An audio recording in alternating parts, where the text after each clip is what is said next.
had to consider what I was going to say at this moment for a couple months. So I wrote out about 5 or 6 pages, and we'll be here till about midnight.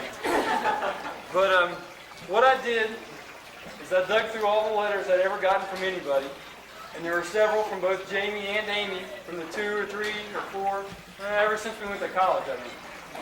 And I kind of pulled excerpts from each letter, kind of time-dated them along the way, and I'm going to read you some of those excerpts. It's a story. It's a love story. It's about a guy that we called Whipped in high school. And the sound with that is and the beautiful woman that tormented him for 4 or 5 years. It has heartbreak, adventure, and romance. And it starts off in September of '89, and the first part's a little so sad, so bear with me. Jamie writes in a letter, Amy and I are in strange standings. Mark, their roommate, called it love limbo. Later in October, Jamie writes, Amy and women in general are pretty good. I don't know how she's handling other guys, but she still calls me sweetie. As for me, I flirt, F-L-E-R-T.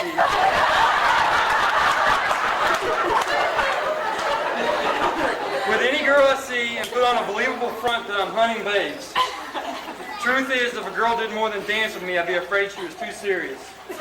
The only way I'd ever start looking for anybody else is if she, Amy, told me to get lost. Whipped and single, nude figure. And that's his quote, not mine. Amy writes later in October, I started dating someone else, blah, blah, blah. I still love Jamie, but I'm not sure I'm in love with him. My mind is constantly in a state of confusion. I've been over this 1,000 times in my head, and it never gets easier. The next letter from Amy in November said, I still haven't come to any concrete decisions about what to do about Jamie. I called him tonight, but we just kept the conversation light.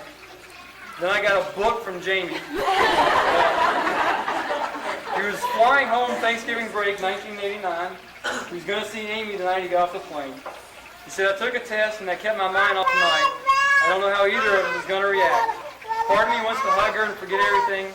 Another part of me says it's over and treating everything like it's okay will only set me up to get hurt more. She sent me a letter that said she didn't know who or what she wanted. A week later, one that said things between us have changed. Neither one had an I love you attached. I agree things have changed, but I have no idea how they did so quickly. I can't blame her. I just don't understand.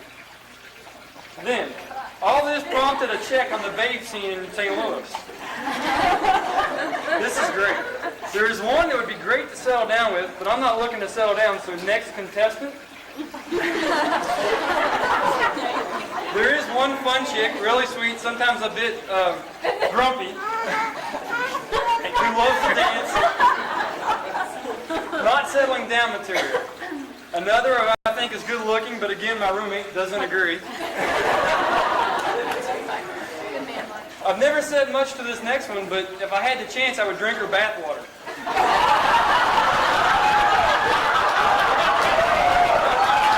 Attachment to the book I got, it's kind of like an appendix, mailed it all together.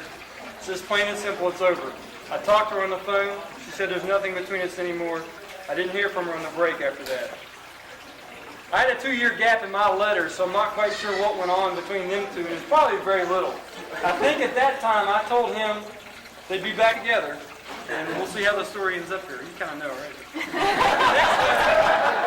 The next letter I got was from Amy in September of '92. Said I had dinner with Jamie this past weekend, and other than that, my love life was close to non-existent. In October of '92, Amy writes, Jamie came to the homecoming pageant a couple weekends ago with my mother and brother. He since wrote a couple letters to say how great it is to have a friend that I can give long, hard hugs to and dance with and kiss on the cheek and not wonder about what won't happen later. Sounds like a Jamie comment. I think we have a better relationship now than we ever did when we were dating. In November of '92, Jamie writes, I saw Amy among others when I was home. And that was it. This is about the time when Jamie started calling me and asking me to double date with him, his current girlfriend, and Amy. And I'm like, wait, you want me to take out your ex-girlfriend while you're taking out your current girlfriend? We're going together. He goes, yeah. I guess that's his way of covering his bets. I don't know. October of '93.